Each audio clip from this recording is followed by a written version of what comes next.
Well, you can blame me if people don't like it. I can blame you. So y'all heard that. It's her fault, right? So here we are. We have to drop a car off at the airport. But since the traffic is so terrible because it is Boston, Massachusetts, I said to Stephanie, I said, let's do a post-race video. So today, for those of you that were watching, or maybe you watched the replay, today was Fat Turtle Racing's second official team race. We did a 5K down at Greenvale Farm and Vineyard down in Portsmouth, Rhode Island. We got an email, what would you say, probably 3 weeks ago now? Is that about right? Yeah. We got an email about 3 weeks ago asking us if we wanted to, because there were so many people, if we wanted to race at 8 o'clock or 10 o'clock in the morning. We chose 8, hence why the video was so early this morning, which was the right choice because we did see the 10 o'clockers coming in, and it was getting really, really hot by the time we were leaving. So really glad. It's kind of sucked getting up early, but really glad that we got there early and we got to leave early before it got too hot. So this is kind of our, what do you want to call it, like post-race wrap-up and review of the day and kind of our thoughts. So let's start with times. What was your time? Mine was like 54:10, and that was all. That does not include, I probably cut out about 1 to 2 tenths of a mile because my back was really hurting and I was like not about doing another hill. So Hold on, I gotta find mine. I figure if I would have done that last like 1 to 2 tenths of a mile, I probably would have been realistically somewhere around like 57, maybe 58 minutes. So under an hour, I guess is my point. Stephanie was, because now I'm in a tunnel. because now we're in a tunnel. I think she was at 43 minutes. Does that sound about longer right? Than last time, yeah. Hold on. I think she was at 43 minutes. I have a picture. So Oh yeah, there I we was go. at 43:54. 43. I lied. Nope. 43:19 was my chip time. 43:19 was her chip time, so that was a good time.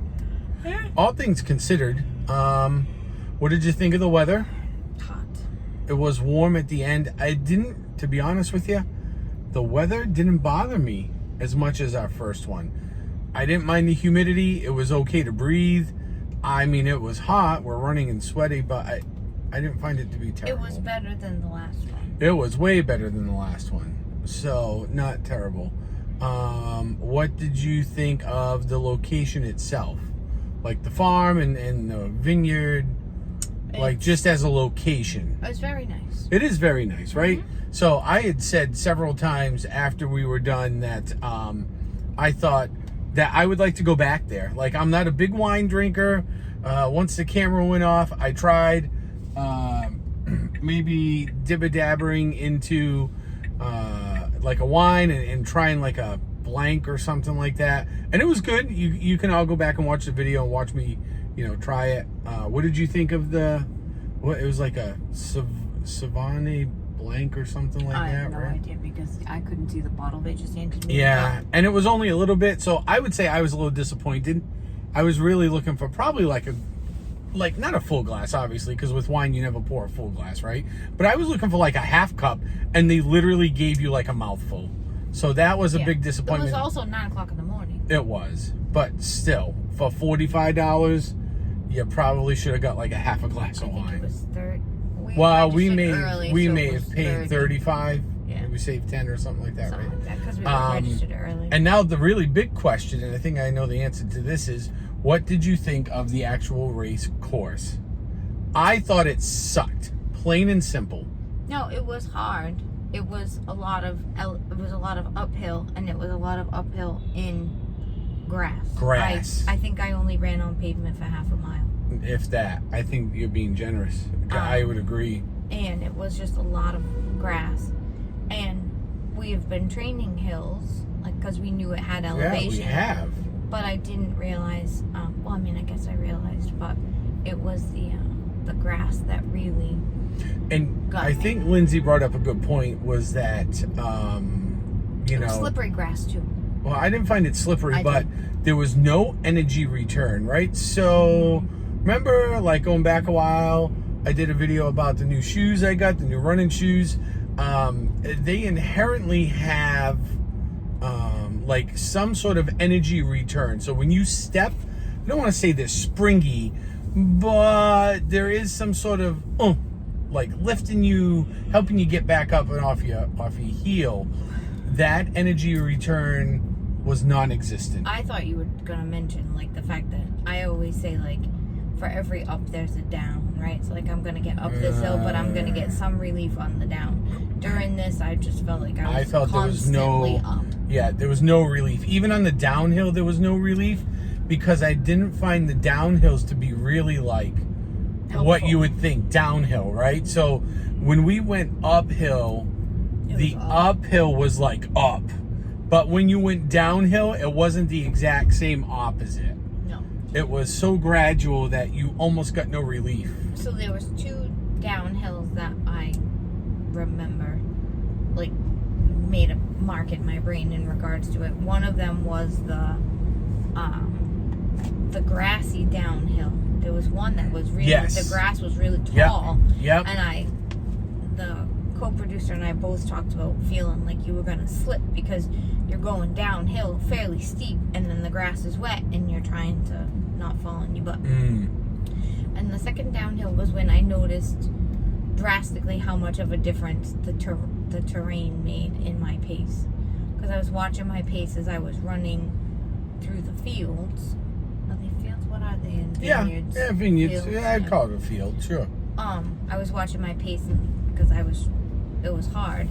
So I was like 14, 15, sometimes 16. And then all of a sudden we came out onto the road at one part, and it was road, and then it was downhill road. Well, just going on the road, my pace picked up by almost a minute. Yep. And then going downhill, it was helpful. I would say the downhill on the road, and even in the field at the very end, that very last downhill, the long one leading to the water, was probably the only thing that saved my time, because I did run both of those. For the most part, I ran almost the whole thing for both of them. Yeah, I did. Just some good momentum. The road felt so different. I said to the on guy my next to me, I was like, I've never been so happy to see cement. So I would say it sucked. Period. That is a one and done race for me. I will never do that race again, ever. I would like to go back there to sit down and maybe drink a couple of beverages. They had a very, very nice, if you go back and look at the video, I panned around a little bit. They have a very nice taste room. The grounds are beautiful, really nice, clean. So it's a good place. It is a terrible place for a race. It's just not good. Not good at all. So, not recommend. And I also find it funny that we all got different, not drastically different, but we all got different race distances. Oh, yeah, so that's a great point, right? So my electronics, which I figured out after the race, weren't working properly. But the other 3 have 3 different distances for the same race. There's like a 3.02, there's like a 298, and then there's like a 3 mile smack dab on the money. Yeah. So that was interesting. And also what I was just doing while you were starting was the map that my Run app produced and the map that they supplied us as a course map end up being very drastically different. Yes. Did you see? I have not looked, but it felt different from what I remembered. Look at the difference. The top is what we did, and the bottom is what they said we were going to do. Oh, yeah. See, that's way, way different. Way different. So we literally doubled back that whole... But I would say up to the second hill, so we started, right? We all started kind of running and whatever. Like, I kept up with you and Lindsay for like the first 5-6 minutes until we got just about halfway up that second hill. And then I was like, nope, not happening. I did find I was looking at my feet a bunch, like, which I don't think helped me, because like when I'm out running on the road and I'm training, I try to run with my chin and my head up. eyes and chin up, right? Like looking forward, running nice and tall. And there I felt like I couldn't, because I always felt like I was looking to see where my foot was going to go, because obviously you're in like a field, right? So the terrain is uneven. The trip hazard was real. Yeah, the trip hazard was very, very real. I was worried about like rolling my ankle or something like that. I just didn't want to fall. I didn't even care about falling. I just didn't want to get hurt. And I thought rolling an ankle would be probably the most likely case. Yeah. Lindsay mentioned this, and I agreed with her afterwards. I think you were standing there. We were all looking for like where the tractor rolls through the vineyard to do the farming, to try to get into that path, because the pathway between the vineyards were about the width of a tractor. So every time they rolled the tractor out, it's always the same pathway, and it kind of beats everything down and makes it a little smooth. So that's the other thing I was trying to do. I also ran through the muck a couple of times, because the muck to me was safer than running through the grass. Running through the grass, yep. Like it wasn't mud, but it wasn't like, it was more like compacted wet dirt. Because to me that was a safer option than running. Look at the vibration. Sorry about the vibrations. Welcome to Boston. Yeah, welcome to Boston. Well, welcome to Massachusetts. Just the Northeast in general is gnarly. So I would say that what? You pushed a button. I don't know. I pushed something. What is, I would say, to wrap this up. So now, what is your training plan going forward? Now that we are on to a 10K towards the end of September. So what's your training plan from this point on? I think it's 6 more weeks left in my 1, 2, 3. Oh no, that's a lie. I have 3 more weeks of my just run 5K to 10K training. And then after that, I have 2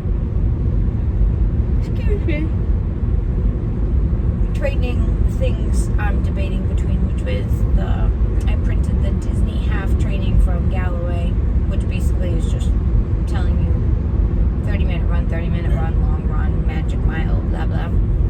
And then the other one I found out about was that the Boston Athletic Association has a half-mile training program that I printed and looked at, which is similar to Galloway's. It just doesn't have that magic mile piece. So I am going to, starting this week, I am going to switch, because I've been training on a 10K trainer. I'm actually going to switch to the half marathon trainer. And I believe that was I want to say a 17-week program.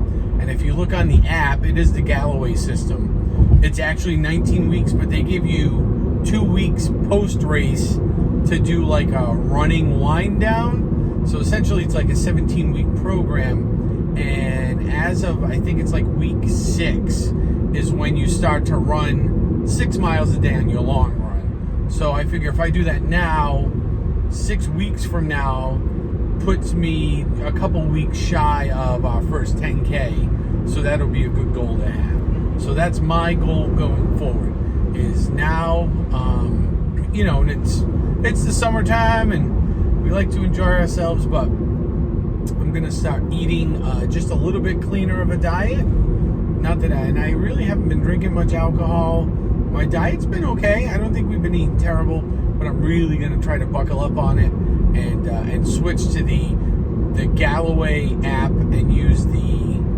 marathon to finish, because there's a marathon for time. There's like a half marathon program for time, and there's a half marathon program for finishing. Yeah. So I'm going to use the finish one, and then we'll see where it goes from there. It should leave me quite a few weeks to go back and do the half marathon for time at that point. So I think that's about it for now. We are in the sauce here in Boston on 93 going home. But thank you all for joining us today. Hopefully you watch this. If you're not subscribed, you'll hit that subscribe button. Keep looking for content coming out from her, from Lindsay, hopefully from Megan at some point. We have not yet seen Megan post any content, It's okay. but we're working on She's it. the enigma. She is the enigma. We love our little turtle. Anyways, thank you all very much. Like, subscribe, and we'll see you all out on the racetrack real soon.